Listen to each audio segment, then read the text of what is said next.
Вот с этого места Узунлар начинался. С правой стороны мы видим были жилые дома, вот где горки, это разрушенные дома. С левой стороны аутлер бареда и также дома. Когда-то здесь, на берегу Узунларского озера, кипела жизнь. Работал колхоз и птицефабрика.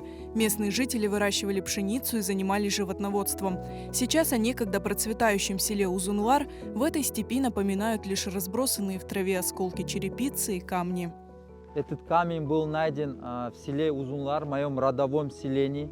Этот камень мы вместе увидели саблязизм, проект Гайрет.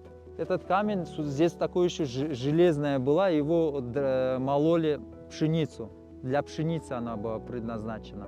Первые упоминания об Узунлар относятся к XVIII веку, но жизнь здесь била ключом гораздо раньше. Один из памятников истории села – хорошо сохранившийся колодец с пресной водой. Воду жители Узунлар собирали и в специальных прудах – аутах, которые заполнялись после дождей. А еще в Узунлар из земли била нефть, которую местные жители использовали в быту.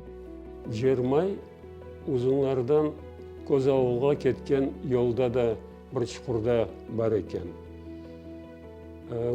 Узунлардан кеткен адамлар, ашлық алып кеткен адамлар, Козауылың дегірменіне дегірменшінің рижасынан шу чұқырдан метейлерге толдырып, жермайны толдырып алып бара екенлер. Дегірмен шу жермайнен çalışқан. До войны в Узунлар проживало 50 семей, только 2 из которых были не крымско-татарскими. Здесь был один из самых успешных колхозов, работала начальная школа и мечеть. Богатая история села Узунлар описана в книге, изданной в 2018 году Нариманом Баталовым. Вместе с сестрой он долгие годы собирал воспоминания уроженцев Узунлар, редкие фотографии. Для автора эта книга прежде всего дань уважения своим предкам, а также большой труд для всех выходцев из Узунлар. Benim ecdatlarım hepsi Keriş Yarımadası'nın şanlı Uzunlar köyünden olganlar. Babam Yakup Batalov, kart babam Batal Umerbek oğlu. Kart babam Uzunlar kolxozunun tarlalarında brigadir muavini olup çalışkan Cenk'ten evvel. Cenk başlanған yılı, cenk başlanğanının ona 5 balalı adamına 46 yaşında cenkке alğanlar. Qarbabamмен beraber cenkке babam da 17,5 yaşında ekende ketken. На фронт ушли 58 жителей Узунлар, почти половина из них погибли. Отец Наримана Баталова после войны отыскал свою семью уже в Узбекистане, в ссылке. Вместе с отцом они составили генеалогическое древо. Bu şecerede 8 neslinin adamları yazıldı.